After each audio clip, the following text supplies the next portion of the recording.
Hola, ¿qué tal a todos? Espero que estén bien. ¿Me pueden confirmar si se escucha? Sí se escucha. ¿Se escucha? Bacán. Excelente. Súper. Bueno, bienvenidos nuevamente. Hoy día en la clase de ahora vamos a continuar con el tema de las estructuras de datos. Las de la semana antepasada que vimos fueron, las llamamos las estructuras de datos básicas, estas las vamos a llevar avanzadas, y hasta ahí vamos a llegar en el curso desde el punto de vista de estructuras de datos. Hay muchas más estructuras de datos, mucho más avanzadas, más complejas, pero para lo que uno maneja en la práctica, en el día a día, lo que vamos a ver en este curso es más que suficiente. ¿Ok?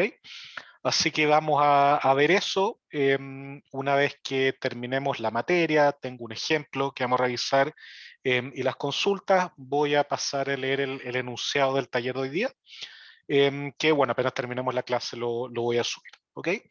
Así que antes de eso me gustaría saber si hay dudas, preguntas administrativas, pueden ser antes de empezar, algo por el estilo.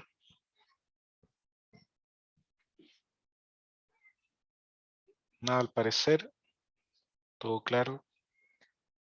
Ya, bueno, empecemos entonces. Y como saben, me interrumpen en caso de haber algo, si no se entiende o si tienen alguna duda.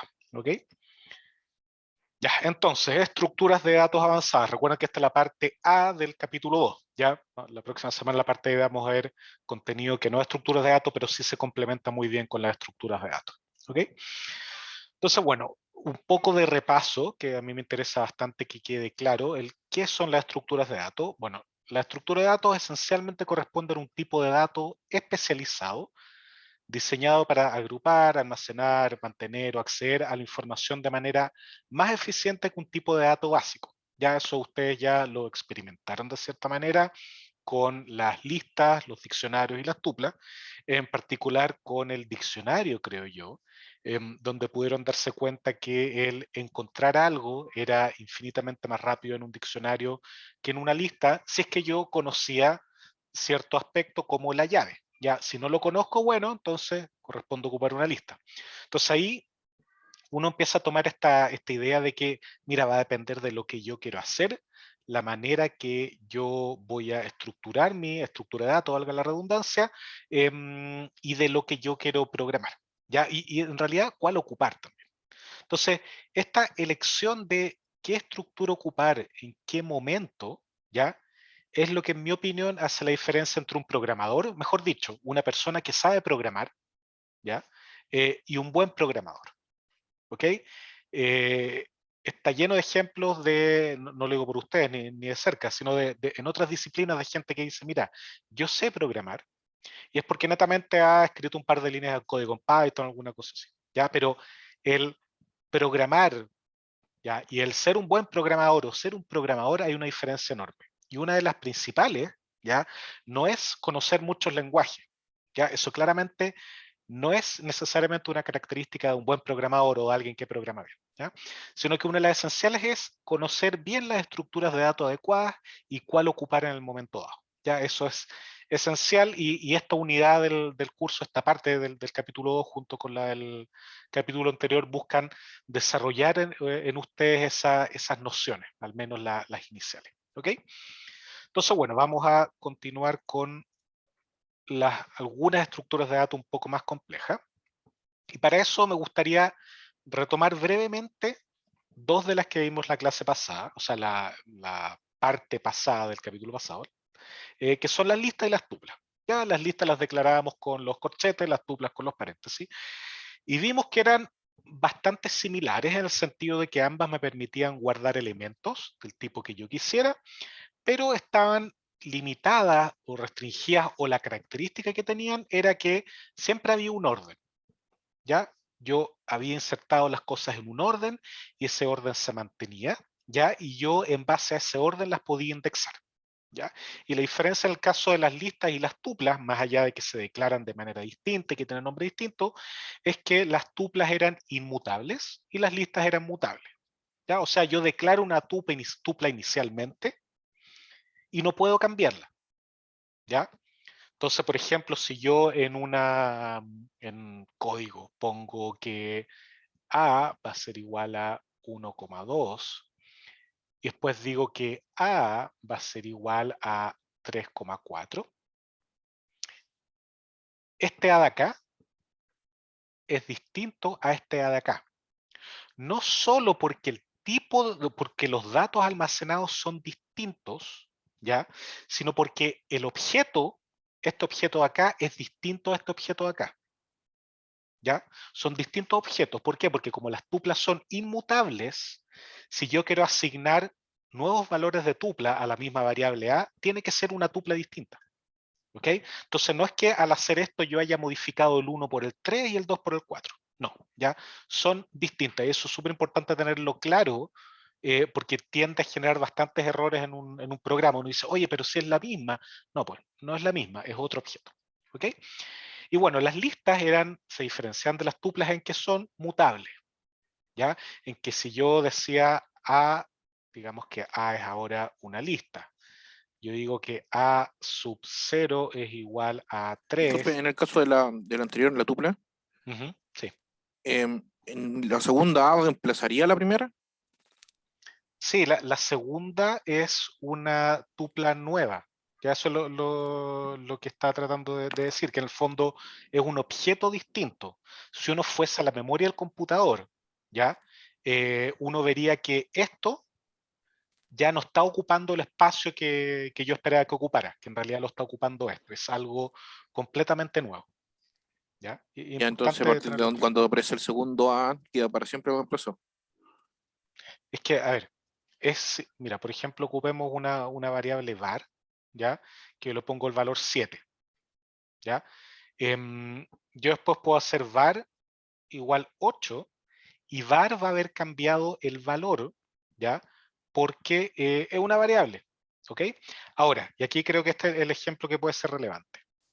Si yo pongo 7 igual a 8, eso no funciona, ¿ya? Porque este tipo de dato es inmutable. Ok, está representando un número, eso no debería funcionar, pero es inmutable. Los enteros también son inmutables. 1 a un 7 no le puede cambiar, lo puede cambiar un 8. ¿Ya? Es distinto la variable que lo contiene, porque la variable finalmente es lo que se conoce como un puntero a una dirección en la memoria. ¿Ya? Entonces, lo importante de este caso acá de las tuplas, ¿ok? Es que la tupla 1-2 dejó de existir cuando yo creé la tupla 3-4, a pesar de que ambas las estoy nombrando a partir de A. ¿Ya?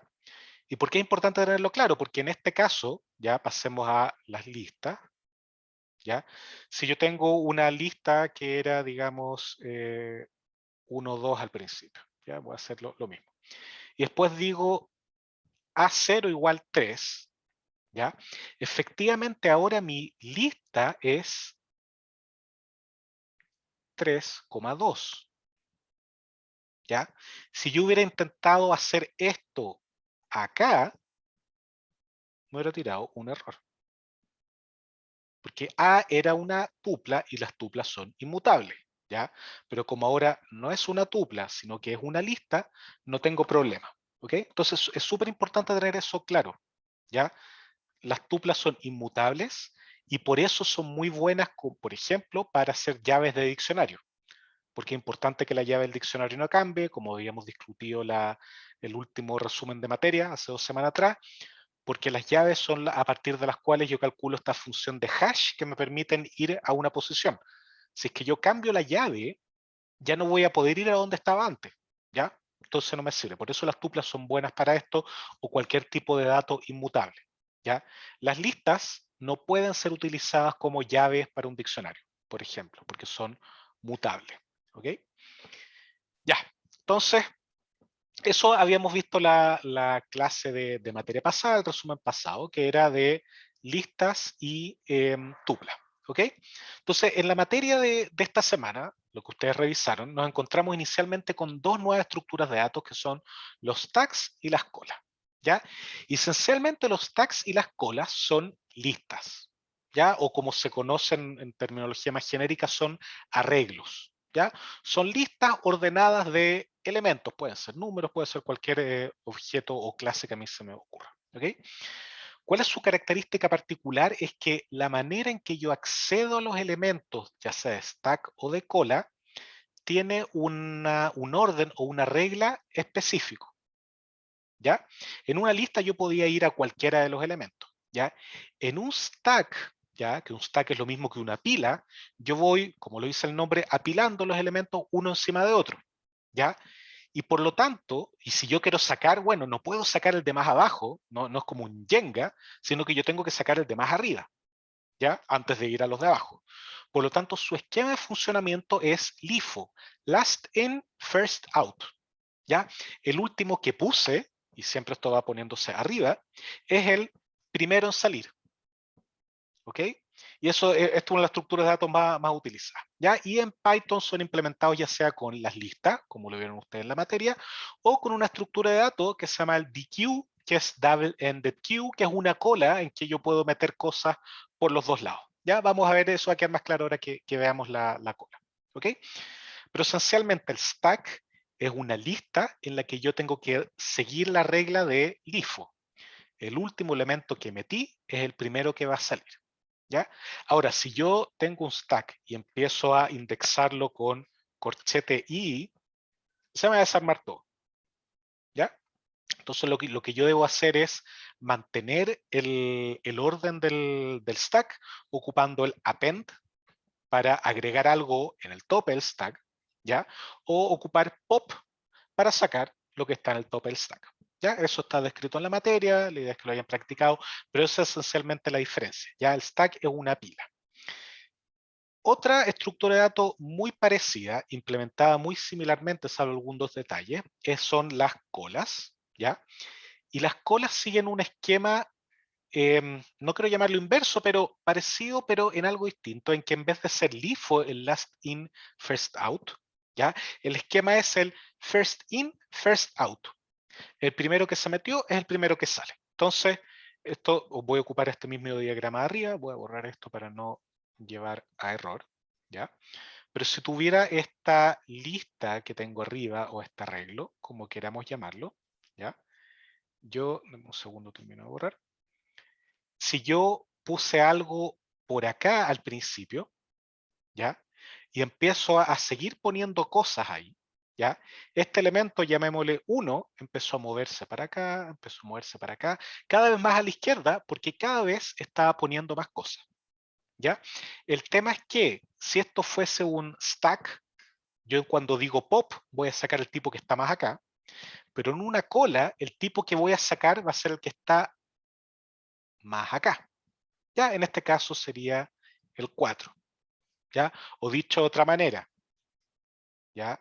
Dado que este es el índice 0 y este es el índice final, que uno en Python lo puede indexar con el -1, eso es algo muy práctico de Python, que uno puede empezar a contar de atrás para adelante en las listas. Yo podría decir que en el stack el que saco es, si llamamos a esta lista o este arreglo, lo llamamos A, ¿ya? En el stack el que saco es el A-1, y en la lista el que saco es el A sub 0, siempre. ¿Ya? Profe, Entonces, eso es importante tenerlo muy claro. cuando Sí, dice dime. que el que saca es el A-1 o el A0, eso es con el comando pop, me refiero con... Sí, en el stack tú ocupas el pop, ¿ya? Para sacar. En DQ no recuerdo exactamente, tengo que revisar la materia, pero es una operación análoga al pop, ¿ya? Pero automáticamente te va a entregar el 0. Esa es la gracia de ocupar la estructura de datos adecuada, que te va a entregar el elemento que tú estás esperando de acuerdo al funcionamiento, ¿ya? Entonces, en colas es el 0 y en el stack es el -1, ¿ya? Pop left, Profe, ahí José Tomás está poniendo en el chat pop left, ¿ya? Lo que pasa es que el DQ, ¿ya? Que es como uno generalmente ocupa las colas en Python, como es double-ended, que se puede ocupar por los dos lados, uno también puede hacer pop, ¿ya? Entonces hay que tener cuidado, ¿ya? Si uno está ocupando una DQ y dice pop, voy a sacar el -1. Si uno hace, y aquí de nuevo muchas gracias José Tomás, uno hace el pop left, ¿ya? Uno va a sacar el de más a la izquierda, el de acá, el 0. ¿ya? Entonces uno podría pensar que las DQ me pueden servir ya sea como stack o como cola. Uno eventualmente podría ocuparla como ambas cosas al mismo tiempo, pero hay que tener cuidado. Ian, tú estás con la mano arriba, por favor, dale. Sí, una duda más bien conceptual sobre stack y listas. Ujú. Son una cosa más bien de, digamos, de cómo verla un objeto que creo, porque en estricto rigor son lo mismo para el programa, ¿o no? Sí me Sí, queda la duda. sí, para Python o para el programa va a ser lo mismo si tú ocupas un stack o una lista. De hecho, no existe el tipo de dato stack, ¿ya? El uso que tú le vas a dar es el que va a ser el distinto, ¿ya? Ya, Ahora, con las colas, con las DQ, no es exactamente lo mismo. ¿Por qué? Porque, y esto tiene que ver más bien con un tema de eficiencia en el computador. Cuando tú almacenas las cosas en una lista, la idea es que estén contiguas en memoria para que sea más rápido accederlo. Pero si tú empiezas a meter cosas en un stack por abajo, no hay ningún problema, porque vas agrandando la memoria. Pero si la empiezas a meter por arriba, o comes el espacio de memoria que hay arriba, o empujas las cosas que hay abajo, y eso significa copiar. Y eso es muy poco eficiente. ¿Ya? Entonces, por eso en Python se ocupa perfecto. este tipo de dato particular. Pero volviendo a tu pregunta, si tú estás ocupando stack, para el programa en sí es lo mismo que una lista, en la manera en que tú la usas es lo distinto. Ahora, si ocupáis un DQ es otra cosa, pero es lo que conversamos recién. Claro, sí. Ya, muchas gracias. De nada. Sebastián, dale tú, por favor. Profe, entonces la diferencia está en el comando que uno ocupa para sacar el elemento. Exactamente. Se está ocupando DQ, ¿ya? Porque la lista no tiene un pop left, salvo que esté equivocado, pero el DQ sí tiene pop left porque tú puedes ocuparlo por un lado o por otro, ¿ya? Entonces, si estáis con una DQ, ocupáis pop left para tratarlo como lista, ¿ya? Y pop para tratarlo como stack. Y en ambos casos tú ocupas el append para agregar elementos, porque el append es igual en ambos casos. Tú vas a agregar siempre al final. El tema es el orden en que tú los sacas. ¿Ok? Ya, continuamos entonces. Me van interrumpiendo nomás si tienen dudas, no hay ningún problema con eso. Entonces, bueno, esa es la duda, o sea, la duda, perdón, la diferencia esencial entre stacks y colas, ¿ya? Vamos a ver en un ejemplo al final de este módulo para usar estas estructuras de distintas maneras, ¿ya? Y ahí es cuando uno de verdad empieza a internalizarlas. Por el momento, viendo la materia, etcétera, uno dice, ah, ya, ok. Pero cuando uno empieza a ocuparlas, cuando uno se empieza a dar cuenta de que la manera en que yo voy a recorrer un grafo o un árbol va a depender si yo ocupo una lista o un stack para almacenar los nodos y otra serie de algoritmos que se pueden hacer, ahí es cuando uno toma conciencia, ¿verdad?, de la utilidad de una u otra manera. No es que uno sea mejor que otro, sino que al recorrer de manera distinta las cosas, nos permite solucionar de manera eficiente problemas distintos. ¿Ok? Ya. Vamos entonces con los diccionarios y los sets. Los diccionarios los revisamos en la unidad pasada, en la parte B, y eran esencialmente una especie de lista en que yo, en vez de indexar por, valga la redundancia, un índice que era un número natural, ¿ya? Yo podía indexar con cualquier cosa que fuese inmutable, ¿ya? Y eso iba a ser mi llave, que era en este caso el 2, el alt, el 6, el estado, etcétera. Puede ser un string, ya los strings son inmutables, una tupla, etcétera. Y la gracia es que yo teniendo esa llave podía ir inmediatamente a un valor asociado a esa llave, ¿ya? Que era el dato que yo quería almacenar. Como vimos en las clases anteriores, yo podía quizá ocupar el root como llave, o yo podría haber ocupado otro elemento que sea único para alguien como llave, o para algo, ¿ya? O podría haber puesto un ID, si uno quisiera, ¿ok? Y eso se asocia a algún valor, ¿ok? Y era muy rápido de buscar, no tenía que, a diferencia de una lista en que yo tenía que buscar elemento a elemento, ¿ya? En un diccionario yo no tenía que buscar porque llegaba inmediatamente a partir de la llave. ¿Ok?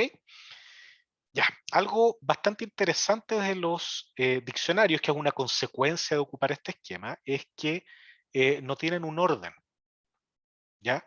No hay un orden aparente o explícito, al menos para las llaves, por lo tanto yo no puedo ordenar los elementos. Ya de hecho, cuando yo itero sobre los elementos de un diccionario, me entrega un orden que él decidió que era el adecuado.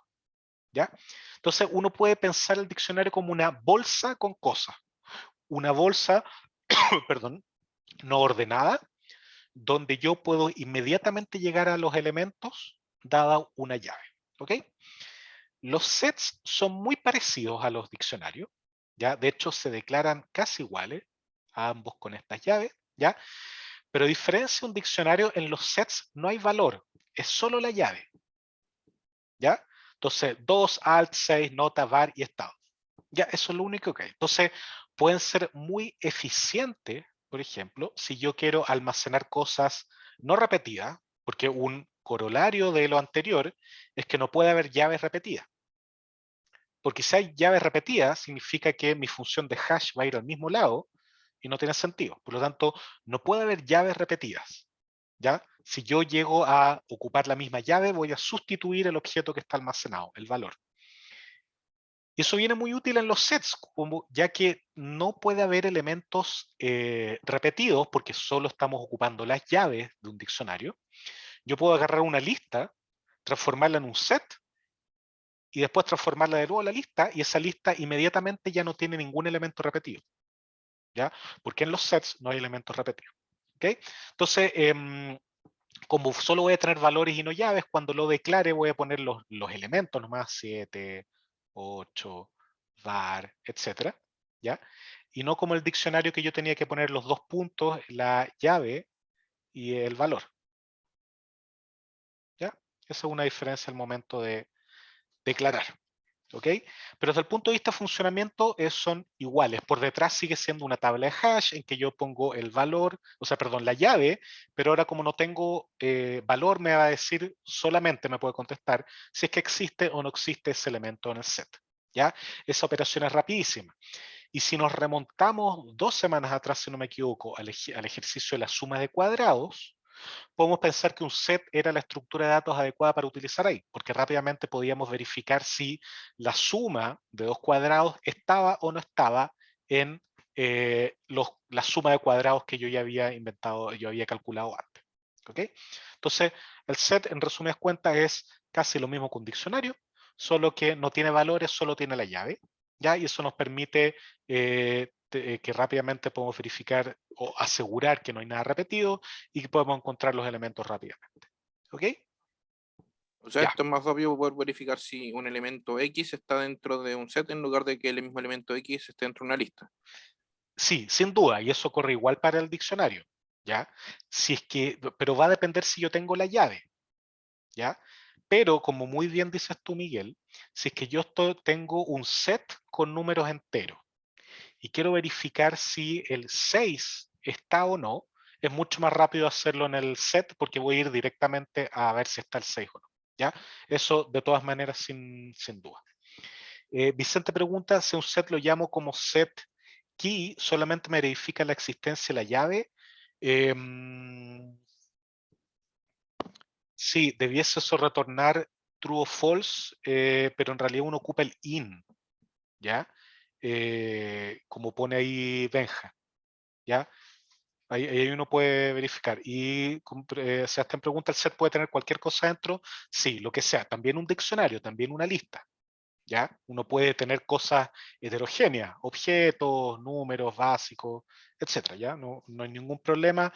Lógicamente, desde el punto de vista de eficiencia, Python se da cuenta, si es que tengo una lista de números enteros, va a ser distinto recorrer eso de una lista heterogénea. Ya, pero eso son cosas de eficiencia que ustedes a partir de esta unidad van a empezar a notar y a fijarse, porque le vamos a ir pidiendo que implementen algoritmos eficientes. Ya, y eso lo van a ver tanto en la actividad como en el laboratorio. ¿Ok? Pero no nos adelantemos ahora. Todavía estamos en la parte práctica. ¿Ya? Entonces, bueno, sacando, o sea, o pasando los sets, nos movemos a la estructura de datos árbol o los árboles, ¿ya? Que adelantándome un poco son un caso particular de los grafos, ¿ya? Los grafos estoy seguro que ustedes están mucho más familiarizados. Y los árboles tienen la gracia de como al ser un caso particular, están restringidos a una estructura del tipo, yo tengo un nodo, ese nodo tiene un único padre, pero el nodo puede tener múltiples hijos. ¿Ya? Y ahí yo podría tener un árbol binario, que es un árbol en que solo cada nodo tiene 2 hijos nomás, ¿ya? Pero en este caso tenemos eso, ¿ya? Y lo interesante es que una de las características que definen un árbol es que hay un único camino siempre entre dos nodos, ¿ya? No puede haber más de un camino, porque esa es la estructura del árbol. En particular, un nodo que está más arriba, ¿ya? Digamos, está el nivel 0, está el nivel 1, está el nivel 2 y el nivel 3, ¿ya? Si yo tengo un nodo en el nivel 0, solo hay un camino para llevarme a un nodo en particular del nivel 3. O sea, para ir de A a acá, yo solo puedo hacerlo pasando por D y H. No hay otra manera de hacerlo en un árbol. ¿Ok? Ahora, ¿cómo implementar los árboles? Esto tiene una pinta enorme de orientación objeto, en que yo puedo tener un nodo que tiene una lista de otros nodos, ¿ya? A lo que me estoy relacionando. ¿Ok? Entonces, ahí uno puede hacerlo de manera más o menos directa. Hay librerías que permiten implementar árboles de otras maneras, etcétera, pero en general es algo bastante directo de hacer. ¿Ok? Ahora, una de las características relevantes, o en realidad algo que hace muy útiles a los árboles, es que tiene esta estructura jerárquica, ¿ya? En que yo planteo relaciones de manera jerárquica, padre, hijo, etcétera, ¿ya? Y eso hace que las búsquedas pueden hacerse con, en particular, dos esquemas distintos, ya que los vamos a llamar el esquema en amplitud y el esquema en profundidad, ¿ya? ¿Y por qué es útil o por qué es práctico hacer búsqueda en los árboles? Bueno, porque los árboles al tener esta estructura jerárquica, perdón, se asemejan mucho a muchas cosas que tenemos nosotros, ¿ya? Organigramas, taxonomías, etcétera. ¿Ya? Por lo tanto, después buscar en ellas puede ser muy eficiente. De hecho, uno podría pensar en caminos, ¿ya? En que yo voy tomando decisiones por dónde irme, uno lo puede representar como un grafo, ¿ya? O sea, perdón, como un árbol. Entonces, sería muy útil poder hacer búsquedas eficientes en un árbol, ¿ya? Benja pregunta si del set pasamos a árboles. Sí, exactamente, de set a árboles, ¿ya? Entonces, como les mencioné, va a haber dos esquemas para buscar o en realidad recorrer árboles, ¿ya? El primero va a ser el de amplitud, ¿ya? Y el algoritmo por excelencia para eso se llama el BFS, Breadth First Search. ¿Qué significa eso? Que vamos a buscar primero en amplitud, ¿ya? Y después vamos a seguir viéndolo. No. ¿Qué significa eso? Significa que cada vez que yo tomo un nodo, digamos acá el nodo A, los siguientes nodos que voy a visitar o recorrer van a ser aquellos que están a distancia 1 del nodo que estoy actualmente, ¿ya? O sea, en este caso de A, yo voy a buscar a continuación o explorar, ¿ya? Los nodos B, C y D, ¿ya? Y los voy a ir poniendo en una cola, por ejemplo, ¿ya? O sea, yo voy a poner primero el A, después el B, C y D, ¿ya? Y una vez que he visitado, revisado, recorrido B, C y D, voy a continuar la búsqueda con los nodos que están un nivel más abajo, ¿ya? Que correspondería a E y F, ¿ya? Pero ¿por qué primero E y F y no G y H? Bueno, porque primero, si se fijan en esta lista o cola que está acá, yo primero revisé B, C y D, ¿ya? Por lo tanto, la primera revisión de siguiente nivel que voy a hacer va a ser E y F, ¿ya? Ahora, que yo haya revisado primero B, después C y después D es algo arbitrario. Yo podría haber partido en otro orden, pero así lo hice acá, ¿ya? Entonces acá voy a hacer esto. Ya voy a poner JK, voy a poner una L, ¿ya? Entonces, fíjense, yo tengo acá A, B, C, D, E y F, ¿ya? ¿Qué nodo me correspondería visitar ahora? ¿Este potencial nodo L o el nodo G? ¿Cuál creen ustedes que correspondería siguiendo esta idea de búsqueda en amplitud? G, súper bien, muy bien, bacán. Entonces aquí me corresponde G. ¿Por qué? Porque yo siempre tengo que ir avanzando en amplitud a lo ancho un nivel de profundidad a 1. Los que están a distancia 1, etc. ¿Ya? Por lo tanto, me olvido de este potencial nodo L, que en realidad no existe, y yo voy a revisar G y H. ¿Ya? Y una vez que termino con todos los que están en este nivel, recién reviso los que están en el nivel siguiente, ¿ya? Que corresponderían a I, J y K, ¿ya? Ahora, esta búsqueda en amplitud, cuando uno la implementa, generalmente lo hace a través de una cola, ¿ya? ¿Por qué? Porque cuando yo ocupo una cola, aquí voy a retroceder un poco, ¿ya? Los elementos van a ir entrando de derecha a izquierda, entran por acá y salen por acá. Entonces yo primero voy a explorar, perdón, para el otro lado. Primero voy a explorar el A, ¿ya? Después voy a poner B, C y D, ¿ya? Después E y F, y todos los voy poniendo por acá, ¿ya? Entonces, una vez que yo estaba en A, agregué B, C y D, ¿ya? Este lo saco de la cola. ¿Cuál es el siguiente que me corresponde revisar? B, perfecto. Ah, ya, mira, sigo con B. ¿Qué nodos hijos tiene B? Tiene a E y a F. Entonces acá voy a poner, perdón, me adelanté uno. A este tipo, perdón, lo saqué, lo mandé para acá y estoy ahora en B, ¿ya? Si estoy explorando B, ¿ya? Yo sé que B tiene hijos E y F. E y F, perfecto, ¿ya? Lo revisé. De acuerdo a mi cola, ¿cuál es el siguiente nodo que tengo que revisar? C, ¿ya? No E y F, ¿ya? Es C, porque C lo metí antes a la cola que eso, ¿ya?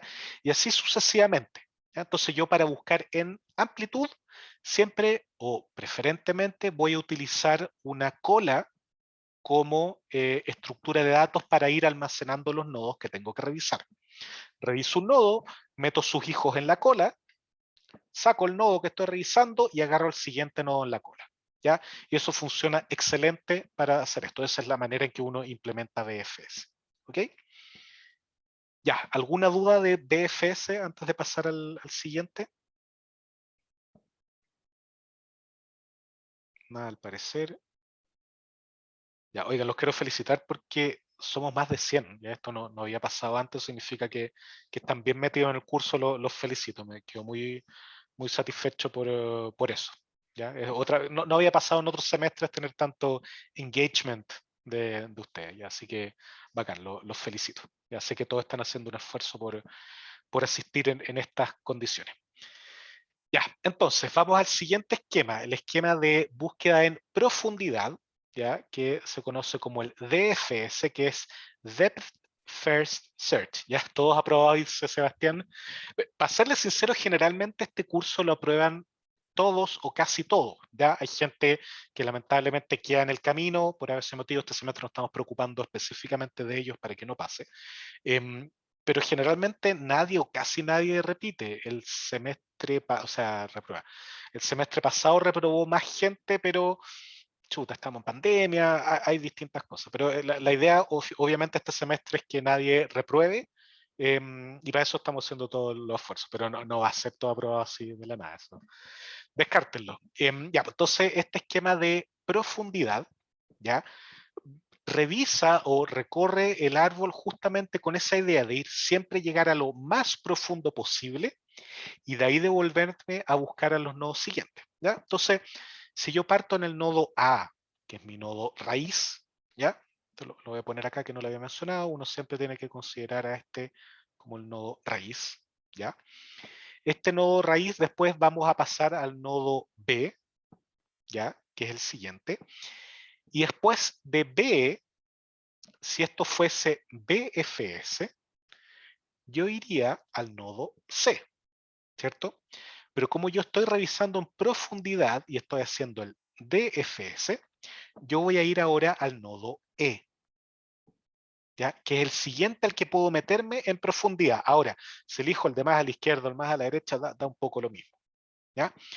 Una vez que ya llegué a la profundidad más profunda, por decirlo de alguna manera, voy a retroceder, ¿ya? Y voy a ir al siguiente nodo que me permite ir a una profundidad más profunda, ¿ya?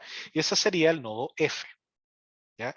Y ahora que no puedo ir más profundo, vuelvo a donde estaba antes y voy al nodo C, ¿ya? ¿Puedo ir más profundo? No. Bueno, me devuelvo de nuevo, voy a D. Voy a pasar ahí a G, ¿ya? G no puedo ir más profundo, voy a H y después voy a ir a I, J y K, ¿ok? Entonces, se fijan si bien ambos, y esto es importante, no es que uno recorra y el otro no, ambos sirven para recorrer árboles, ¿ya? Y vamos a ver que también para grafos, ¿ok? La diferencia es el orden en que revisan los nodos y eso va a ser fundamental para resolver un tipo de problema u otro, ¿ok? Ahora, si es que, permítanme acá retroceder un poco, si es que el BFS ocupaba una cola para recorrer los nodos, ¿qué estructura de datos creen ustedes que ocupa DFS para recorrer los nodos? Si yo quiero ir en profundidad. ¿Ya? Acuérdense que las listas no tienen un orden implícito, ¿ya? Que ahí Iván puso listas. Las listas, si bien yo ocupo las listas para todo, no tienen un orden, perdón, explícito en que yo las voy a recorrer, ¿ok? Ya, hay varios indican stack, exacto. ¿Por qué un stack? Porque el stack me permite que el último nodo que yo visito va a ser el siguiente que voy a, perdón, el último nodo que yo meto en la cola va a ser el siguiente que voy a ir a revisar, ¿ya? Entonces, por ejemplo, acá llego, voy a poner A, ¿ya? Y en A voy a poner inmediatamente el nodo B, que va a ser el primero que voy a revisar, ¿ya? Entonces, ¿cuál es el siguiente que tengo que revisar? Chuta, E, ¿ya? Porque, perdón, B, porque B es el que está en el stack, ¿ya? Ah, mira, ¿cuál viene después? Viene E, ¿ya? Porque es el que viene. E ya lo reviso, ¿ya? Lo saco del stack. ¿Quién tengo que revisar ahora? De vuelta a B, ¿ya? Y B, ¿quién tiene de hijo? Tiene a F. Por lo tanto, ahí paso a F, ¿ya? No puedo ir más lejos. Saco F del stack, ¿ya? E tampoco, lo tengo sacado, ya lo había sacado. B, no puedo ir más para atrás. Saco B del stack. Estoy en A. ¿A qué nodo me corresponde ir? Al siguiente hijo, de acuerdo a algún orden de A, que es C. Ok, voy al C. ¿Puedo ir más profundo? No. Lo saco del stack. ¿Ya? A. ¿Puedo ir más profundo? Sí, al D. Meto D en el stack. ¿Ya? D, que está en el top del stack. ¿Puedo ir más profundo? Sí. G. Perfecto. Y así sucesivamente. Una vez que yo llego a un nodo que no puedo ir más profundo, lo saco del stack y continúo con el siguiente hijo del nodo que estaba antes en el stack, ¿ya? Entonces, finalmente yo voy a llegar acá, ¿ya? Y voy a empezar a sacar los nodos para atrás y voy a llegar de vuelta a A. En A no va a existir nada más que revisar, saco A del stack y quedo listo, ¿ok? Entonces, fíjense que, y esto va a ser algo transversal, perdón, cuando yo quiero hacer cosas en amplitud, voy a ocupar colas, y cuando quiero hacer cosas en profundidad, voy a ocupar stacks, ¿ya? Y vamos a ver la próxima clase que los stacks se relacionan mucho con un esquema algorítmico que se llama la recursión, ¿ya? Y lo que pasa dentro del computador es que la recursión está implementada con un stack como estructura de datos, ¿ya? Pero eso lo vamos a ver la próxima clase, ¿ok? Ya, dudas sobre esto, sobre este recorrido de los árboles. Cualquiera de los dos, ya sea el BFS o el DFS. Profe, Sí, dime, Manuel. entonces la idea va a ser como que nosotros ocupemos los códigos que están como en las slides, o sea, que están en el material de clase, como Ujú. que hay para los distintos recorridos, y después como aplicando ese mismo código lo veamos en las distintas situaciones, o es que Exacto. nosotros creemos nuestro propio recorrido de FS o FS. No, ustedes, todo el material que está en el sitio del curso es para que lo ocupen como quieran. De hecho, son cosas que ustedes debiesen tener como, esta es mi herramienta para buscar, ¿ya? Ahora, van a tener que modificarlas un poco porque uno en general para resolver problemas no ocupa el BFS o el DFS crudo, sino que lo tiene que modificar un poquitito. De hecho, adelantándome a la siguiente slide, si yo quiero ocupar DFS o BFS para un grafo, tengo que preocuparme de anotar los nodos ya visitados para no caer en ciclo, por ejemplo. ¿Ya? O si yo quiero, por ejemplo, si no puedo exigir eso porque tengo que revisitar nodo, puedo poner una cantidad máxima de visitas que pongo. Y esas son modificaciones que yo hago al BFS y al DFS, pero la esencia principal es la misma y ustedes pueden ocupar todos los códigos disponibles para la situación que les estemos planteando nosotros. Perfecto, gracias. De nada. ¿Más dudas? No, al parecer, ya. Entonces, bueno, vamos a la siguiente y última estructura de datos. También en la materia están las listas ligadas, pero las listas ligadas no son otra cosa que un árbol donde cada nodo tiene un hijo nomás. ¿Ya? Entonces ahí yo voy poniendo uno detrás de otro, así que no requiere mayor análisis, es lo mismo que los árboles con ciertas peculiaridades. ¿Ok? Ahora, se ocupan mucho las listas ligadas de repente cuando yo quiero cambiar ramas completas de un árbol. O sea, yo, por ejemplo, querría decir, quiero sacar todo esto y cambiarlo por esto. ¿Ya? Entonces lo único que le digo al nodo A es que esto ahora está apuntando para acá y esto ahora está apuntando para acá. ¿Ya? Entonces las listas ligadas son muy prácticas para hacer eso, ¿okay? Pero no es el caso nuestro ahora. ¿Ya? Entonces, bueno, vamos a lo final, a los grafos. ¿Ya? Los grafos, estoy seguro que todos ustedes están familiarizados con ellos, son parecidos a los árboles, pero no está esta restricción de que hay un único camino entre dos nodos. ¿Ya? Los grafos en general pueden ser no dirigidos, donde la unión entre los distintos nodos no tiene una dirección a priori. Yo puedo ir de 1 a 2, ¿ya? O de 2 a 1. ¿Ok? Y puedo tener también grafos dirigidos en que yo puedo ir de 1 a 2, pero no puedo ir de 2 a 1. ¿Ok? Cuando estoy recorriendo el grafo. ¿Okay? En general los grafos son representables de dos maneras distintas, a través de matrices de adyacencia o incidencia. La matriz de adyacencia es una matriz cuadrada que me indica si es que un nodo es adyacente a otro nodo, o sea, si está conectado con el nodo o no. En el caso de un grafo no dirigido, esta matriz es simétrica. ¿Ya? En el caso de un grafo dirigido, esta matriz es no simétrica porque no necesariamente tengo la conexión para el otro lado. ¿Ya? De hecho, y yo en esta matriz, si es que mis arcos tienen peso, yo puedo indicar con peso la unión. ¿Ya? Si es que no tienen peso los arcos, yo tengo una matriz binaria donde un 1 indica que dos nodos están conectados y 0 que no están conectados. ¿Ok? Ahora, hay otra manera de representar las matrices que en ciertas aplicaciones tiene utilidad, que es la matriz de incidencia, que es nodos por un lado, arcos por el otro, o links por el otro, y me permite decir si es que un nodo ya incide o no incide a través de una arista. ¿Ya? Entonces, por ejemplo, si yo tengo una arista que va saliendo de un nodo, ¿ya? El par nodo, esa arista va a tener el valor -1. ¿Ya?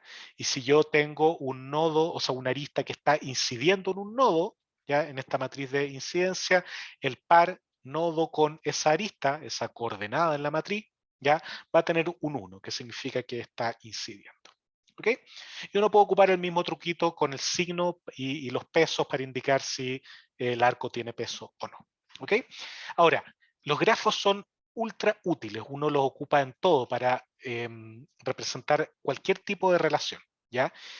Y por lo tanto es muy importante tener maneras eficientes de recorrerlo. Y ahí entra tal cual el BFS o el DFS u otros algoritmos que vamos a ver la próxima semana, como el de Dijkstra o el de A estrella, etc. ¿Ya? Pero por el momento, para esta parte de la materia, nos vamos a contentar con grafos que pueden ser recorridos en amplitud o en profundidad mediante el BFS o el DFS con ciertas modificaciones dependiendo del caso para no quedarse pegado infinitamente en un ciclo. ¿Ok? Bueno, y los grafos y también los árboles tienen una pinta enorme de programación orientada a objetos. ¿Ya? Es típico. Ahora, uno también puede tomar un approach más pragmático y ocupar estas matrices que uno podría implementarlas con diccionarios también, ya para hacer la búsqueda eficiente. Ahí es de lo que ustedes quieran, va a depender un poco de cómo queremos estructurar el problema, de cuán claro queremos que sea el código, etcétera. Ya no hay una mejor que otra, todo va a depender del objetivo. ¿Ok?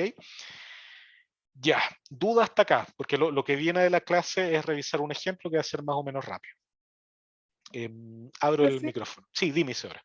¿puede repetirlo de incidencia que no me quedó claro? Sí, por supuesto. Mira, la matriz de incidencia es una matriz que es de n por A, donde n son los nodos y A son los arcos.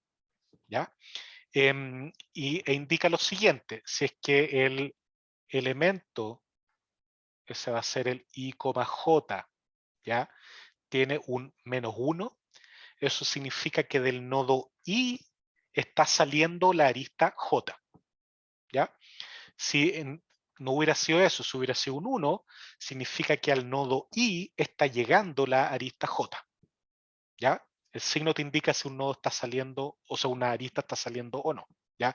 Si es un grafo dirigido, si es un grafo no dirigido, entonces un 1 para los dos lados.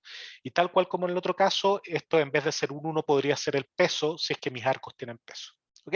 Pero esa es la diferencia. En uno es de n por n, perdón, o en uno es de, perdón, de n por n la... Dame un segundo. En el caso de la matriz de adyacencia, esto es una matriz de n por n. En el caso de la incidencia es de n por a. ¿Ok? Esa es la diferencia esencial. No es que de nuevo una sea mejor que otra, sino que va a depender de la aplicación que yo esté utilizando, cuál va a ser más práctica. ¿Ya? Juan pregunta en el chat, ¿y usaremos la librería NetworkX? Sí, pero no en esta unidad. Esa la vamos a ocupar en el capítulo 5. Ya ahí vamos a ocupar NetworkX porque el tipo de problema que vamos a resolver acá no son del tipo para el cual NetworkX es utilizado. ¿Ya?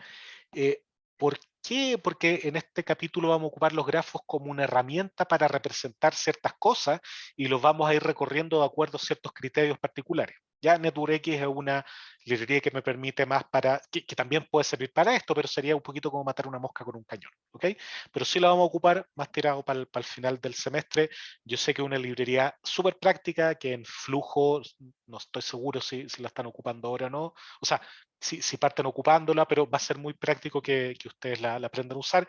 Y si alguien quiere ya aprender sobre NetworkX, pueden revisar el material del curso del semestre pasado, que está disponible, está público, donde ahí tenemos todo descrito. ¿Ya? Pero para este curso va a venir más en la parte del final. ¿Ok? Ya, más consultas. Nada más al parecer. Ya. Continuamos entonces. Y aquí la gran pregunta, ya que... perdón, una pregunta. ¿A qué se refiere con los pesos de los arcos? Que yo podría tener un nodo en que acá este tiene una capacidad 5 y este una capacidad 3. ¿Ya? Generalmente uno le puede llamar capacidad o el peso de los arcos. ¿Ya? Es un escalar que está asociado a la transición de un nodo al otro. ¿Qué puede significar? Va a depender de la aplicación. Si tiene que ver con flujo, es la capacidad de ese arco. Si es una cadena Markov, puede ser una probabilidad de transición. Va a depender de la aplicación que yo esté buscando. ¿Ok? Ya. Entonces, ¿cómo va a convenir estudiar esta materia? Y esto es algo que generalmente les causa a los alumnos muchos problemas todos los semestres, porque están acostumbrados a que en los cursos, si yo les paso la materia de estructuras de datos, ustedes llegan, se estudian la estructura de datos, entienden cómo funciona, etcétera, y listo, estamos bien, ¿ya? Pero en este curso, las estructuras de datos y los algoritmos que vamos a ver la próxima semana son herramientas para resolver problemas, ¿ya? Uno demuestra el conocimiento de estas herramientas mediante el uso, ¿ya? No me sirve nada decir, mira, ¿cómo es un martillo? No, mira, un martillo tiene una base, y después tiene tiene un elemento de metal, en una parte es plano, en el otro lado tiene como una punta para sacar los clavos, etc. Sé lo que es un martillo, ¿ya? Perfecto, saben lo que es un martillo, pero al preguntar, ¿hay ocupado un martillo alguna vez? No, no, entonces estáis mal, ¿ya? Uno sabe efectivamente o conoce bien un martillo después de ocuparlo, ¿ok? Y acá va a ser exactamente lo mismo. Ustedes no pueden quedarse, o esto no quiero que suene así como una advertencia o como un reto, no. La idea de esta unidad es que ustedes no solo aprendan cómo funcionan las estructuras de datos, sino que aprendan cómo y cuándo utilizarlas, ¿ya? Si no, no tiene ni un sentido, ¿ya? Las estructuras de datos son algo explícitamente práctico, han sido creadas para resolver problemas de manera eficiente. Por lo tanto, ¿cómo conviene estudiar esta materia? Metiendo las manos y haciendo problemas y tratando de resolver problemas ocupando estructuras de datos, ¿ya? Y eso nosotros hemos querido ejemplificarlo con que uno para estudiar tiene que pensar, ¿ya? Sobre los problemas y luego recién voy a ir al código, ¿ya? ¿Por qué? Porque entre más problemas resuelvan, ¿ya? Más fácil será la resolución de futuros problemas y mejor van a entender cómo se ocupan las estructuras de datos, ¿ya? Se aprenden solo haciendo problemas. O sea, esto es algo que quiero que les quede claro, y de nuevo no quiero que suene feo, da lo mismo si ustedes saben cuál es el método para hacer esto, para esto otro, que el stack aquí y acá. Si no han ocupado los stacks para resolver problemas, si no saben en qué contexto un stack es más útil que una lista, una cola, que un diccionario, da lo mismo que ustedes sepan los métodos del stack o cómo funciona, etc. ¿Ok? Ahora, cuando uno ya está en ese régimen de, oye, mira, yo voy a estudiar los problemas, o sea, resolver problemas con las estructuras de datos, ¿ya? Uno generalmente llega y choca con una muralla. Uno lee el enunciado del problema, cree que lo entiende y dice, ¿y cómo aplico acá la estructura de datos? ¿Cuál aplico si hay tantas? ¿Ya? Entonces ahí entra por un lado, entre más problemas resuelvan, más fácil va a ser resolver otros, ¿ya? Y aquí no lo digo de que, mira, soy súper bueno para resolver problemas de juguete o problemas competitivos, que se hace, sino que cuando uno está programando en serio, y a qué en serio me refiero en la pega o para hacer aplicación, investigación, etcétera, uno muchas veces utiliza estructura de datos para hacer las cosas más eficientes y el saber cuándo y dónde hacerlo es clave, ¿ya? Entonces, ahora, cuando uno ya está resolviendo el problema y choca con esta muralla de decir, ¿dónde aplico la estructura de datos que me están pidiendo o cuál podría ocupar? Es súper importante primero entender el problema, ¿ya? El código acá al final, lo primero es entender el problema, qué es lo que me están pidiendo. Luego de entenderlo, yo tengo que tratar de hacer ejemplos pequeñitos para facilitar la comprensión. Pequeños casitos de estudio en que yo digo, mira, si pongo este input, cómo funciona así, asá, ya, perfecto. Hacerse una idea del problema, ¿ya? No de la solución, de cómo funciona el problema. Y una vez que yo la tengo más o menos claro, empiezo a pensar en una primera versión, ¿ya? Puede ser una versión básica o de fuerza bruta, lo que sea, pero una versión, un algoritmo, una serie de pasos que me permitan resolver el problema y que permitan resolverlo bien, ¿ya? No para un caso particular, no, algo que me permita resolverlo bien. Y una vez que yo ya tengo la idea del algoritmo, ahí recién empiezo a programar, ¿ya? Si ocupa o no estructuras de datos, filo, todavía da lo mismo, ¿ya? Y una vez que yo tenga mi problema solucionado con una primera versión, con un primer algoritmo, que puede ser lo feo, horrible, poco eficiente que sea, me da lo mismo, yo revisito la solución, ¿ya? Trato de identificar dónde están los cuellos de botella, dónde me estoy demorando más, dónde podría ser más eficiente. Mira, y quizá yo podría, dado que ahora entiendo el problema, veo que este patrón se repite, quizá podría acelerarlo haciendo la búsqueda con un diccionario o con un stack. Y ahí es cuando uno empieza a utilizar las estructuras de datos, ¿ya? ¿Qué es lo que va a pasar? Que ustedes al principio van a ser horriblemente lentos con esto, van a estar una hora mirando el problema, no se les ocurre por dónde, en algún momento se les va a prender la ampolleta y lo van a hacer, hoy mira, funciona mejor que la versión de fuerza bruta, fantástico. Cuando están en el segundo problema, lo mismo, etcétera, pero después que ya vayan haciendo más problemas, van a empezar a darse cuenta que hay subproblemas que se van repitiendo. Y ahí ustedes saben, mira, para esto un stack, o para esto más adelante voy a ocupar recursión, o este tipo de búsqueda, etcétera. ¿Ya? Y por eso es importante este primer bullet que se les puse acá. Entre más problemas resuelvan, más fácil será la resolución de futuros problemas. Esto requiere práctica y acostumbrarse, ¿ok? Así que mi invitación, lógicamente considerando las limitantes de tiempo, de estrés de esta época, es que no se queden satisfechos resolviendo un problema. No se queden satisfechos viendo la pauta del ejercicio, de los ejercicios de hoy día que va a hacer el Matías el jueves. ¿Ya? No, denle a más, ¿ya? Y ahí una pregunta muy, muy buena, Manuel, ¿de dónde podemos sacar problemas? Están todos los problemas de todos los semestres anteriores, ya en los sílabus anteriores, ¿ya? Eso por un lado. Muchos de esos tienen pauta, lo que es bastante práctico, ¿ya? En Internet está lleno de problemas de estructuras de datos. Basta que ustedes busquen problemas con Stack, ¿ya? Y van a aparecer 1000 millones de problemas, ¿ya? Ustedes pueden poner problemas de programación competitiva, ¿ya? Y hay sitios enteros dedicados a recolectar problemas organizados por dificultad, etcétera. Está lleno. Algunos tienen las soluciones, otros no, ¿ya? Pero aquí basta buscar, ¿ya? Mi recomendación es que con el fin de soltar la mano, acostumbrarse un poco al foco que tenemos en el curso, revisen lo que tenemos en los semestres anteriores, ¿ya? Hay muchísimos, hay desde el 2017, hay 4 años de material sobre esto, ¿ya? Y está lleno de ejercicios, muchos con pauta, y ahí van soltando la mano, viendo las cosas, etcétera, ¿ya? Esa es mi recomendación, hay mucho para hacer. Ahora, hay algunos que son de materia que todavía no vemos, generalmente nosotros especificamos, pero para que tengan cuidado con eso y no se vayan a quedar resolviendo problemas que no pueden solucionarse con lo que tenemos hasta el momento, ¿ok?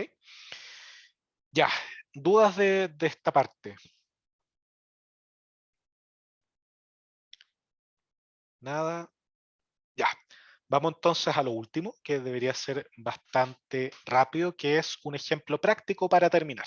Ya, todavía tenemos 20 minutos de clase, así que esto lo vamos a sacar rápido. Entonces, esto es un problema clásico, a mí me encanta este tipo de problemas, porque ejemplifican súper bien un uso quizá no trivial de las estructuras de datos, de la estructura de datos que vamos a utilizar en particular, y que después de uno verlo, le hace el switch y siempre que uno ve una estructura de este tipo, tengo que pensar en esta estructura de datos. ¿Ya? Entonces, ¿cuáles van a ser los pasos que vamos a seguir? 1, entender el enunciado. 2, darse ejemplos sencillos para entender la mecánica del problema. Esos 2 pasos están muy relacionados.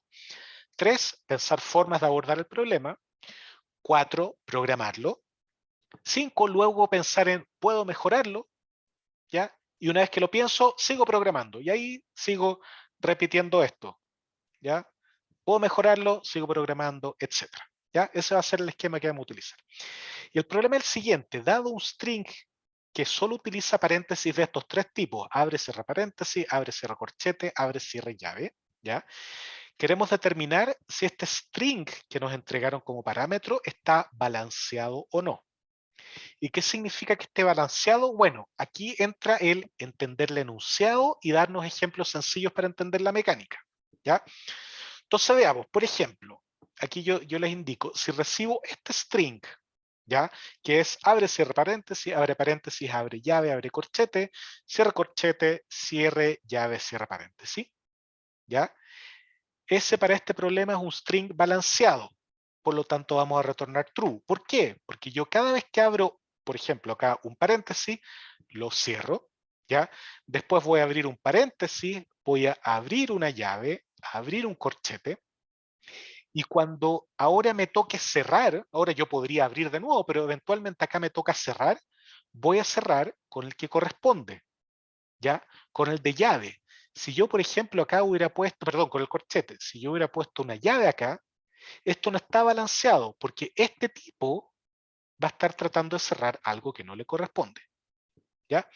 Entonces, dado que acá en este string después viene un corchete, que se cancela con este ya se canceló, después viene la llave, que ya se canceló, y después el paréntesis, que se cancela con este, yo puedo decir que este es un string de paréntesis balanceado, ya, retorno true. Ahora, si es que escribo esto de acá, que sería abre paréntesis, abre llave, cierra paréntesis, cierra llave, si bien tengo la misma cantidad de abre y de cierre paréntesis, o llave, o sea, perdón, el corchete, ¿ya? No está balanceado, porque yo abro paréntesis, abro corchete y después digo cierra paréntesis, cuando lo que yo tenía que cerrar era una llave, ¿ya? Por lo tanto, esto no está bien balanceado, retorno false, y lo mismo que este tipo de acá, ¿ya? De hecho, uno instantáneamente, si ve que el primer carácter es un cierre de algo, ¿ya? Uno puede retornar con toda tranquilidad false, porque no hay nada que cerrar. ¿Ok? Entonces, aquí, si se fijan, estamos por un lado entendiendo el enunciado, ya, entendiendo la mecánica del problema, y por otro lado dándonos ejemplos pequeñitos, manejables, para entender cómo funciona y poder empezar a cranear una solución. ¿Ok? Entonces ya, una vez que tenemos el problema claro, ok, yo tengo que cerrar de esta manera, no es lo mismo de tener la misma cantidad de abres de cierre, tiene que haber un orden específico, etcétera, yo puedo empezar a pensar en el algoritmo, ¿ya? Entonces, démonos este string, ¿ya? ¿Cómo podríamos empezar a proponer una solución? Imagínense, yo parto viendo esto, y luego veo esto de acá, ¿ya? ¿Qué podría hacer yo cuando abro paréntesis, cuando cierro paréntesis? ¿A alguien se le ocurre? Todavía sin pensar en estructuras de datos. Así como bien naif, bien ingenuo. ¿Qué podría hacer yo para solucionar este problema? ¿Cómo se les ocurre a ustedes que podríamos empezar con algún tipo de solución o con algún tipo de mecánica o comportamiento repetitivo que vemos en este tipo de problemas? Cuando se abre un Eh, paréntesis, Ujú, como guardarlo, y cuando se cierra, ir sacándolo. Entonces, al exacto, final de todas las, si en la lista te queda alguna cosa, es que está desbalanceado. súper bien, súper buena. ¿Ya? Entonces yo podría tener alguna estructura de datos, una lista, un stack, una cola, etcétera, y voy metiendo las cosas que abren los paréntesis, los corchetes, las llaves, y cuando me sale algo para cerrar, verifico si tengo con quién cerrar. ¿Ya? Perfecto. Entonces ahí tenemos un comportamiento repetitivo. No es perfecto porque de nuevo yo les mencioné que hay un cierto orden. ¿Ya? O sea, si acá me salía en vez de el cierre paréntesis, chuta, yo tengo que fijarme que el inmediatamente anterior que tengo que cerrar corresponde. ¿Ya?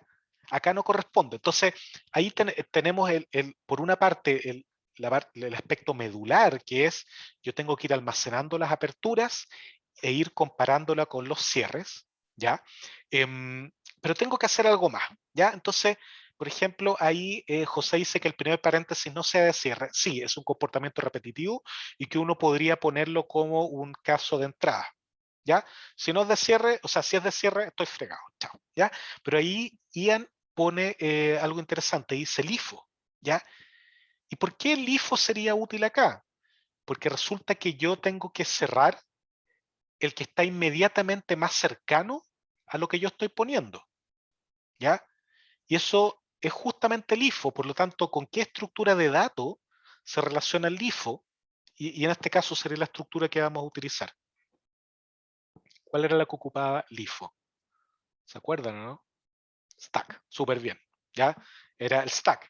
El FIFO era la cola y el stack era el LIFO, ¿ya? Quiero ir a una pregunta de Sebastián que dice, es como una búsqueda en amplitud, ¿se puede modelar con grafos? Se podría modelar con grafos, ¿ya? Pero termina siendo menos eficiente. Pero tú podrías hacerlo, tú podrías decir, mira, estas son las posibilidades, yo voy a buscar aquel camino que me permita cerrar bien. De todas maneras, pero eso es menos eficiente. Lo vamos a ver un poco con una materia que se llama backtracking la próxima semana, ¿ya? Pero en este caso sale más eficiente hacerlo con un stack, ¿ya? Entonces, yo voy a poner un stack aquí, abajo, ¿ya? Y mi algoritmo va a ser así, ¿ya? Primer carácter en el string, abre paréntesis. Pongo el abre paréntesis en el stack, ¿ya? Segundo carácter en el string, abre corchete. Pongo el abre corchete en el stack, ¿ya? Siguiente carácter en el string, cierre corchete. Entonces aquí yo digo, mira, cuando yo tengo un cierre de lo que sea, tengo que verificar lo que está en el tope del stack, ¿ya? Entonces aquí una regla, por ejemplo, que si el stack estuviese vacío cuando yo tengo un cierre, inmediatamente tengo que retornar false, ¿ya? Porque no tengo nada que cerrar. Y esto cubre el caso que había dicho primero, déjenme ver, José Ignacio, de que el primer paréntesis no sea de cierre. Esta regla de que si el stack estuviese vacío cuando yo tengo un carácter de cierre, retorno falso. ¿Ya? Retorno falso y chao. ¿Ok? Pero en este caso el stack no está vacío. ¿Ya? Entonces yo digo, mira, si el tope del stack corresponde al opuesto de lo que estamos analizando, este y este, lo saco, ¿ya? Lo voy a sacar, aquí le pongo esta X y sigo revisando lo que viene. Si es que no cumplo esta condición, retorno inmediatamente falso, ¿ya? Entonces aquí generalizamos más aún la regla anterior. Estoy diciendo que hay en el tope del stack, ¿ya? Es el opuesto de lo que yo tengo. Caso 1 está vacío, retorno false. Caso 2 es efectivamente el opuesto, perfecto, lo saco del stack y voy a seguir revisando. Caso 3 no coincide, que podría ser lo mismo que está vacío, pero ya no coincide, entonces retorno false, porque no estoy balanceado, no estoy cerrando lo que corresponde, ¿ya? Entonces en este caso, si estoy cerrando bien, saco del stack el elemento y paso al siguiente, que es un cierre paréntesis. ¿Qué tengo en el tope del stack? Oh, un cierre paréntesis, súper bien. Saco eso y mi stack queda vacío, ¿ya? Y acá yo tengo que continuar iterando, ¿ok? Seguiríamos con este. Ahora, el stack está vacío. ¿Significa eso inmediatamente que tengo un problema? No. Solo sería un problema si yo en vez de tener esto de acá, tengo esto de ahí. ¿Ya? Con mi stack vacío, si yo veo el cierre de las llaves, retorno falso. ¿Ya? Pero en este caso, como yo tengo una apertura de llaves, aquí voy a poner eso. ¿Ya? Luego voy a pasar a este, voy a tener el cierre de llaves, lo voy a comparar con esto, lo voy a sacar. Perfecto, queda el stack vacío y termino de revisar. ¿Ya? Y acá está la idea y el criterio para finalizar. Si yo al terminar de leer el string completo, mi stack está vacío, retorno true. Si no está vacío, retorno false. ¿Ya? ¿Alguien me podría decir por qué es eso? ¿Por qué esta regla se une a las reglas anteriores? ¿Qué podría significar? Debería quedar uno abierto, ninguno en el que no quedó cerrado. Exactamente. Yo abrí en algún lado algún paréntesis, un corcheto, una llave y nunca lo cerré. Porque nunca lo saqué porque no hice el match. ¿Ya? Por lo tanto, esa es la última condición que yo voy a verificar. ¿Ya? Entonces, ¿cuál es el mensaje de este ejercicio? No es necesariamente, cada vez que vea paréntesis y todo tengo que ocupar stack. Sí, ok, de todas maneras. Pero cada vez que yo tenga que hacer, que esté leyendo algo, ¿ya? Y tengo que hacer un matching entre cosas cercanas, yo debiese pensar en alguna estructura del tipo stack, ¿ya? Cada vez que tengo que hacer matching con cosas basadas en algún tipo de distancia, con el más cercano, con el último que vi, ¿ya? Eso es súper importante. Siempre piensen en ese tipo de estructura, ¿ok? Ya, ahí terminamos la parte de materia. No sé si tienen alguna duda antes de pasar a la revisión del enunciado. ¿Alguna consulta? Nada. Ya, entonces yo por el momento voy a dejar de compartir. Denme un segundo que voy a hacer voy a subir el enunciado al syllabus. Git adpunto para que vean que yo también ocupo el Git para subir todas las cosas. Enunciado, taller 2A y Git push. ¿Ya? Entonces en este momento se está subiendo no, obviamente falló porque no hice git pull antes, ¿ya? Y ahora sí voy a hacer git push. Acuérdense siempre eso, cuando les tire el error es porque no hicieron pull antes. Ya, ahora para los que quieran pueden ir a revisar el syllabus, yo voy a compartir la pantalla. Esto está... Ya, entonces debiesen estar viendo en este momento el enunciado. Ya, porfa, díganme si no lo ven, pero debiésemos estar ahí, la tarea 2A. ¿Ya? Entonces, ¿de qué se trata esto? Bueno, los aspectos iniciales típicos, Python 3.6, se entrega hoy día a las 4:50, en el repositorio privado ustedes, en la carpeta T2A, ¿ya? En esa carpeta nada más. Queremos que entreguen dos archivos, el t2a.ipynb y el t2a.py, ¿ya? Ambos en la carpeta T2A, ¿ya? No hay entregas fuera de plazo o por correo, ¿ya? Y el tema de los errores de sintaxis, que de nuevo para dejarlos tranquilos, es netamente cuando alguien nunca ejecutó esto y tira errores, ¿ok? Entonces, la idea de este taller es continuar ejecutando el uso de estructuras de datos y de nuevo vamos a tener dos ejercicios, igual que en el taller pasado, ¿ya? Y de nuevo, al igual que ese taller, el primero va a ser muy guiado, paso a paso lo que tienen que hacer, ¿ya? Y el segundo va a estar libre para que puedan desarrollarlo por su cuenta, idealmente si tienen tiempo ahora, si no, durante la semana, ¿ya? La solución la vamos a ver el jueves. Van a notar que la dificultad de los ejercicios de los talleres va a ir incrementándose a medida que pasa el semestre. Y esto no es que sea que lo estemos haciendo más difíciles, sino que quiere ejemplificar, o busca en realidad, que ustedes ya vayan adquiriendo más práctica en programar. ¿Ya? Que no se demoren tanto en, mira, y esta variable que la pongo acá. No, eso ustedes ya tienen que tenerlo cada vez más listo. ¿Ya? Entonces, las cosas van a ser más difíciles, pero se les van a complicar a ustedes en la medida que ustedes no vayan al ritmo de ir estudiando y practicando. ¿Ya? Si lo están haciendo, no hay ningún problema, porque se van a seguir haciendo las cosas igual de sencillas para ese caso. ¿Ok? Entonces, el ejercicio 1 se llama longitud máxima de secuencia de paréntesis balanceado. ¿Ya? Es un problema muy relacionado a lo que vimos recién, pero no el mismo. ¿Ya?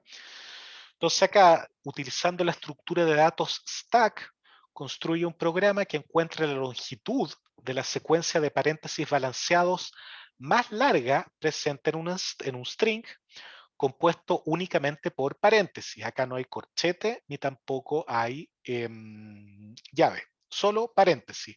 Abre y cierra paréntesis, y lo que queremos es, dado un string de paréntesis, encontrar el largo de la subsecuencia o secuencia interna del string que esté balanceada. Ya vamos a tener muchas que están balanceadas. Yo creo que encuentren el largo de la más larga de las balanceadas. ¿Ok? La idea central de este algoritmo es iterar sobre los caracteres del string, ya uno a uno, mientras se actualiza el stack, siempre manteniendo en el tope, fíjense acá la diferencia, la posición en el string del carácter inmediatamente anterior al último carácter de apertura de paréntesis detectado. ¿Ya? Suena medio enredado, después cuando lo lee más veces toma más claridad, pero en el fondo acá no voy a ir metiendo todos los caracteres en el stack, sino que yo solo voy a ir poniendo el índice en el string. Acuérdense que el string es como una lista de caracteres. Yo voy a ir poniéndose el índice en el string del carácter inmediatamente previo al último paréntesis abierto. ¿Ya? ¿Por qué voy a hacer esto? Porque yo voy a ir comparando esto con la posición en la que estoy. Y eso me va a ir permitiendo calcular la longitud máxima. ¿Ya? Entonces, de esa manera, al ocupar este esquema en que yo voy guardando los índices en el stack, no los caracteres, los índices de las posiciones, es posible llevar eficientemente el registro de la longitud de la secuencia. ¿Por qué? Porque si yo me paro en un lado, ya en un lado del string, y digo, mira, puedo hacer match, ya, con lo que está en el top del stack, yo calculo esa posición con la que voy actualmente.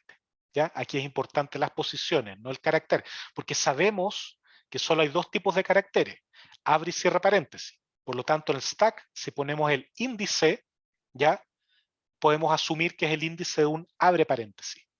¿Ya? Esa es una diferencia. Entonces, ustedes van a tener que seguir estos 6 pasos para implementarlo. ¿Ya? A rajatabla, directo, pensándolo, entendiéndolo, pero siguiendo uno a uno. Uno, crear una variable que almacenará el largo de la secuencia balanceada más extensa hasta el momento. ¿Ya? Como un buffer donde yo almaceno el máximo hasta ahora, vamos a inicializarlo en 0. Luego quiero que creen un stack vacío y le inserten inmediatamente el valor -1. ¿Ya? Y ese valor -1 permite manejar el caso donde el primer paréntesis de la secuencia balanceada más larga se encuentra desde el índice 0 del string. ¿Ya? Si yo tengo en el índice 0 del string, el primer carácter, es un abre paréntesis y ese corresponde a la secuencia balanceada más larga, ¿ya? Si yo no pongo el -1, va a fallar mi algoritmo, ¿ya? Entonces yo lo pongo para que funcione. Como les mencioné en las slides, que las slides ya están arriba, cuando uno se da ejemplos pequeñitos para entender el problema, se da cuenta de por qué tiene que tener el -1, ¿ya? Entonces uno después que tiene el stack, empieza a iterar sobre los elementos del string uno a uno de izquierda a derecha. Cada vez que yo veo un abre paréntesis, inserto en el stack el índice en el que se encuentra actualmente la iteración. ¿Ya? Eso sí es el análogo a la posición del elemento en el stack, ¿ya? Del abre paréntesis. No el carácter, sino la posición del carácter. ¿Ya? Entonces, por cada cierre paréntesis, ¿qué voy a hacer? Uno, quitar lo que está en el tope del stack. ¿Ya? Y ahí, si es que el stack queda vacío, tengo que insertar el índice de donde estoy actualmente. ¿Ya? De nuevo, para que no falle el algoritmo. 2, calcular la longitud de la secuencia balanceada actual, restando el índice actual de que yo estoy iterando y lo que está en el tope del stack. ¿Ya? Eso es lo importante, lo que está en el tope del stack comparado con la posición que yo estoy ahora. Recuerden que si yo veo un cierre paréntesis, lo primero que hago es sacar lo que está en el top del stack, sin revisarlo. ¿Por qué? Porque yo sé que lo que está en el top del stack obligatoriamente tiene que ser un abre paréntesis, porque no hay otro tipo de caracteres. Por lo tanto, lo saco, con eso me aseguro que estoy haciendo el match, ¿ya? Y como yo voy a comparar con el índice que estaba previamente, ¿ya? Ahí puedo calcular rápidamente el largo máximo, ¿ya? Entonces, yo calculo el largo y si es que la longitud actual es más larga que el máximo registrado en esta variable que yo tenía antes, lo actualizo con este nuevo máximo, ¿ya?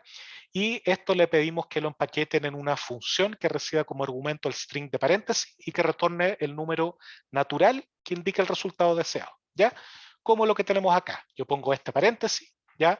Y digo calcular max long, le paso este paréntesis, me retorna este valor, que yo luego lo imprimo y me da el valor 4. ¿Y por qué 4? Y acá déjenme rápidamente escribir, ¿ya? Fíjense, abro, ¿ya? Abro, cierro. Por lo tanto, recién acá, ocupando estos dos elementos, tengo longitud 2, balanceada. Luego abro, cierro.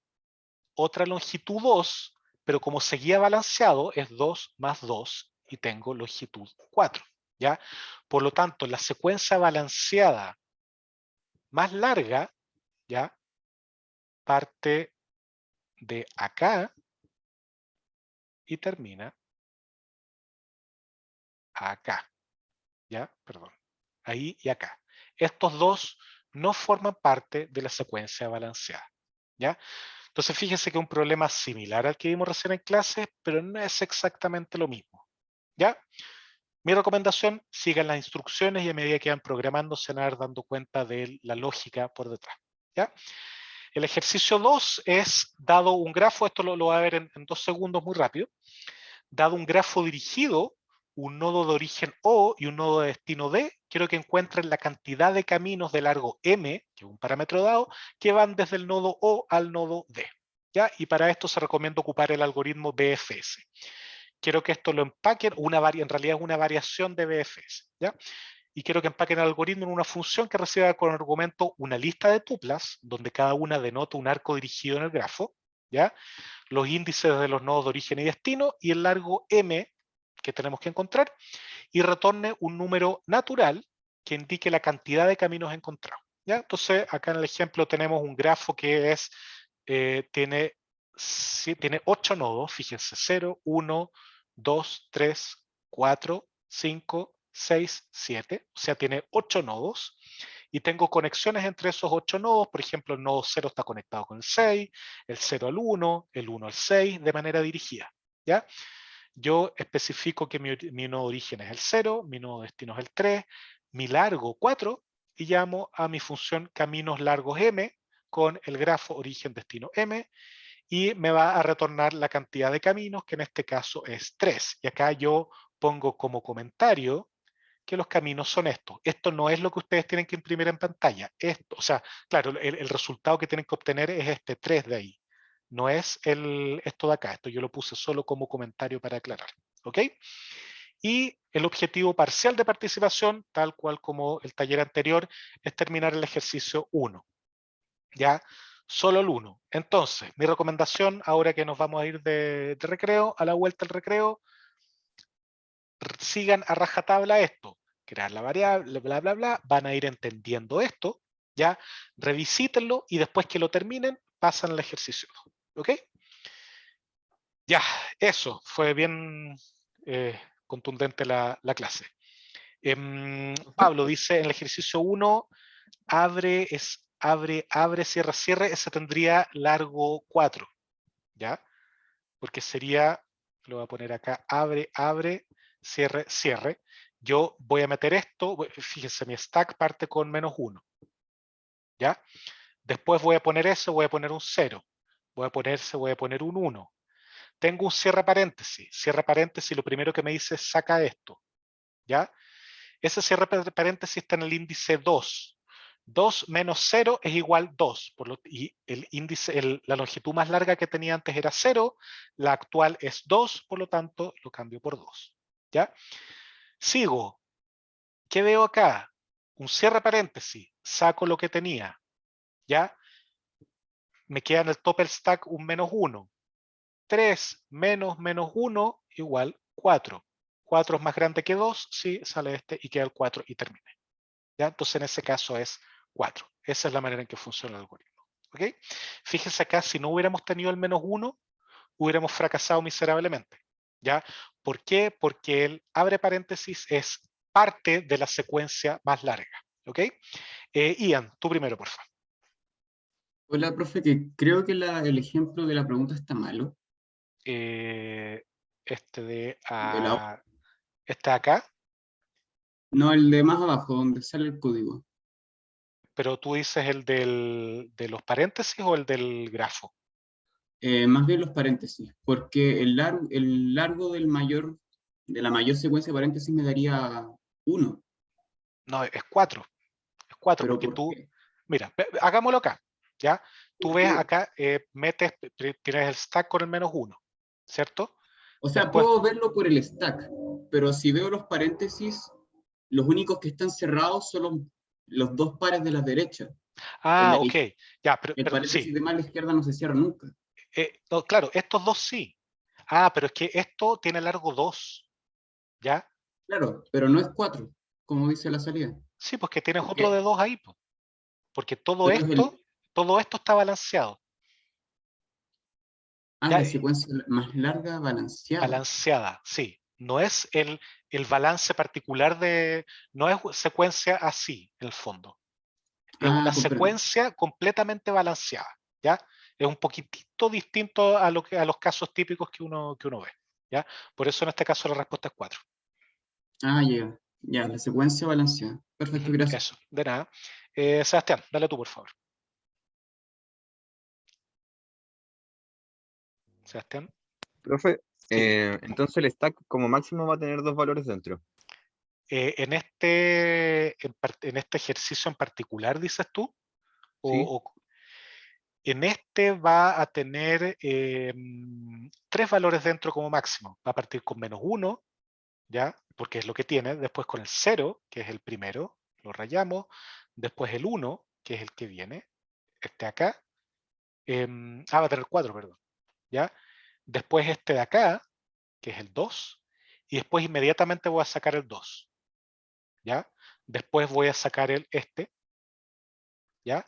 Y estos dos se va a quedar. Y finalmente voy a calcular la distancia entre 4 y menos 0. Eso me queda. Entonces, en este caso el stack, al finalizar la ejecución, va a quedar con 2 elementos. Pero el tamaño máximo que tuvo en la ejecución fue tamaño 4.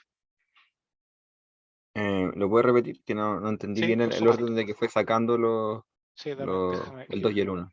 Ya, déjame ir borrando. Por si acá los que quieren pueden ya ir a descansar o Discord porque ya estamos pasados, así que esto es para responder preguntas. Entonces, yo voy a partir siempre con mi stack con el menos 1, ¿cierto? Eso siempre va a estar así. Entonces, yo a continuación, en la posición 0, tengo un abre paréntesis. Por lo tanto, acá voy a poner un 0. Ya, ahí estamos claros. Listo, revisar esa posición. Siguiente posición 1, tengo nuevamente un abre paréntesis. Pongo la posición 1 ahí.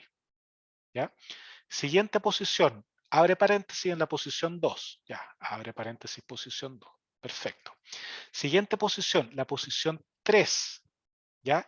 ¿Qué tengo ahí? ¿Ya? Tengo un cierre paréntesis, por lo tanto tengo que sacar este tipo de acá. ¿Ya? Lo saco. ¿Ya? Y comparo, tengo la posición 3 actual menos el tope del stack, que es la posición 1. Posición 1. ¿Ya? 3 menos 1 igual 2. Entonces es 2 lo que yo tengo actualmente. ¿Ok? Ya. Ese es el máximo actual. Perfecto. Entonces, siguiente. Me había faltado, perdón. Lo que había dicho antes estaba mal. Abre paréntesis. Ya voy a poner en la posición, esta es la posición 4. ¿Ya? Perfecto. Se va. Posición 5 tengo un cierre paréntesis, por lo tanto saco este 4, ¿ya? Y tengo la... Espérate, acá parece que me contaría en algo. Espérate, porque acá... Ah, no, perdón. Y yo estoy en la posición 5 actualmente, ¿cierto? Esta es la posición 5. Entonces digo, estoy en la posición 5. ¿Qué es lo que está en el tope del stack? El 1. 5 menos 1 igual 4. Ah, eso es más largo que el 2. Voy en el 4. ¿Ya? Porque este 1 me está marcando la posición inmediatamente anterior al inicio de la secuencia balanceada que estoy analizando actualmente. ¿Ya? Entonces, por eso puedo hacer la diferencia entre donde estoy y el que está en el tope del stack. ¿Ya? Y ahí terminaría. Entonces, mi stack terminaría con 3 elementos al finalizar de revisar el string. No sé si te queda un poco más claro ahí. Sí, me quedó más claro. Gracias, Ya, profe. bacán, súper. Ya, dejémoslo hasta ahí entonces para que tengan un par de minutos de descanso. Sebastián, tú también tenías una pregunta. Había abierto el micrófono, me da la impresión. Disculpe, Sí, dime. sí, lo que pasa es que no entiendo muy bien como lo del menos uno, como, o sea, ¿Por qué digamos, está el como menos 1? visualmente o como dónde colocarlo, eso como que no me causa duda. No, mira, el menos 1 siempre va a ir al inicio del stack. Tú tenés que hacer un insert al principio. ¿Ya? Ahora, ¿por qué? Porque imagínate este caso. Ya seguimos el mismo algoritmo y tengo esa secuencia. ¿Ya?